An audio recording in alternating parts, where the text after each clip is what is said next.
there's something to be said too about charisma. I have known some very charismatic leaders who just draw people to themselves. I have known some other leaders who aren't too charismatic, but who do all the other things well and are able to accomplish the same result. Let's talk about some people. Yeah, that's good. Coach Calipari at UK is a charismatic leader. And you know, we're going to be attracted to him initially because of all of the things he seems to stand for, because of the vision that he has communicated. I want to be number one. But now the proof is in the pudding. Right. Charismatic leaders can get you so far, but if they don't produce, then we're going to give up on them. We're going to give up on them. I don't consider myself, and I love charismatic leaders who are able to produce, you know. Yeah. And I'm going to talk about, you know, I've mentioned, you know, Franklin Delano Roosevelt as someone, and John Kennedy, and Ronald Reagan. And all of those had charisma, but there was a substance to them as well, which meant that they were going to deliver on what that charisma promised. Right, right. One of the things that I was going to ask was, if I can find the question, you know, who do you consider to be great leaders? You're answering that question very well. I really have great respect for each of them in their own way.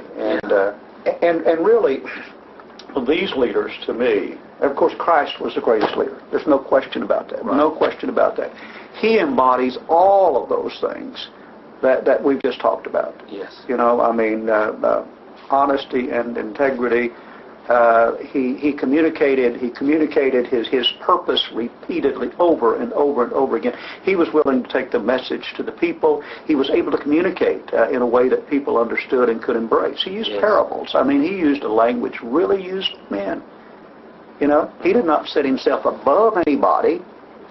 You know, and you look at Christ, and again, he was facilitating, and I hope that's the kind of leader I am, facilitated. You know, you take people who may not appear to have great leadership ability, but you inspire them to the point so that they can in fact become leaders. And look at what happened to the apostles. A bunch of nobodies who took that vision and developed, you know, the greatest movement the world has ever known. Yes. You know. Well, I think I've heard you say several times now that leaders are not above others, and I guess we could say instead of a leader being above somebody, they would be ahead of somebody. Maybe in vision or in action or as an example to others to follow. I think as an example, yes. You do. You want to be the example. Right. You want to model the behavior that you hope to see in others.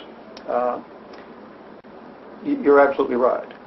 Not better than, but a model that hopefully others can follow. And because of that, of course, one needs to take a leadership role very seriously, because one knows and understands that, just as Paul says, a lot of people looking at you. Yes. You know, they're paying attention to you. They really are. And just as I looked at C.R. Christman and modeled myself after him, there are probably people who model themselves after me.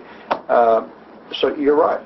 Not better than, but certainly someone who ought to have that mindset that says, I'm going to be the best leader I can, not simply to move the organization forward, but to be an example for others.